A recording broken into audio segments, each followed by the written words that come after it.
देखिए, Elon Musk जिसका गुणगान करते हैं ये लोग, बीजेपी के लोग और हमारे प्रधानमंत्री जी, अमेरिका जैसा देश वो कह रहा है कि भाई ईवीएम बंद होना चाहिए, क्योंकि अमेरिका में भी धांधली की खबरें ईवीएम को लेकर आती रहती हैं समय समय पे। हम लोगों ने भी मांग उठाई कई बार, तो मीडिया भी हमारा मजाक उड़ा लेता है, चुनाव आयोग भी मजाक उड़ा लेता है, बीजेपी वाले तो बने ही हैं मजाक उड़ाने के लिए, तो मजाक उड़ाते हैं। इससे डेमोक्रेसी कितनी मजबूत होगी ये बताइए आप। अगर ईवीएम में एक नहीं अनेक बार ऐसी घटनाएं हुई कि बटन किसी दूसरी पार्टी का दबाया जा रहा है और वोट कमल को जा रहा है, क्या यह चिंता का विषय नहीं होना चाहिए?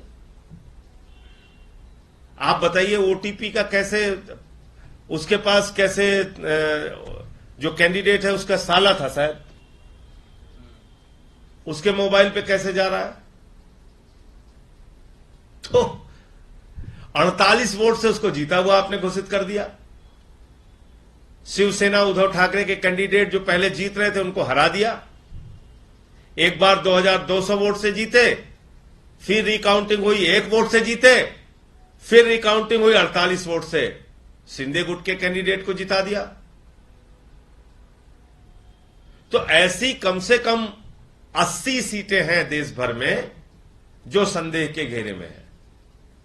माननीय सर्वोच्च न्यायालय में इसको लेकर याचिका भी दाखिल हुई है, और अगर इसका सही ढंग से, ठीक ढंग से अगर काउंटिंग हो जाएगी तो ये सरकार गिर जाएगी।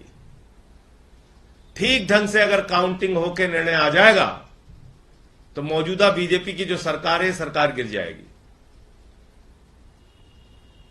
कहीं लाइट बंद करा दिया फर्रुखाबाद में, वहां 2-2.5 हजार वोट से जीत गए। कहीं कोई हल्ला करा दिया, वहां जीत गए। कहीं कुछ हल्ला करा दिया, वहां जीत गए।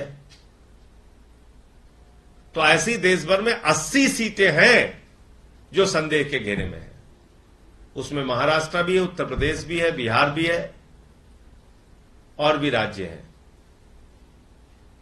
तो मुझे लगता है कि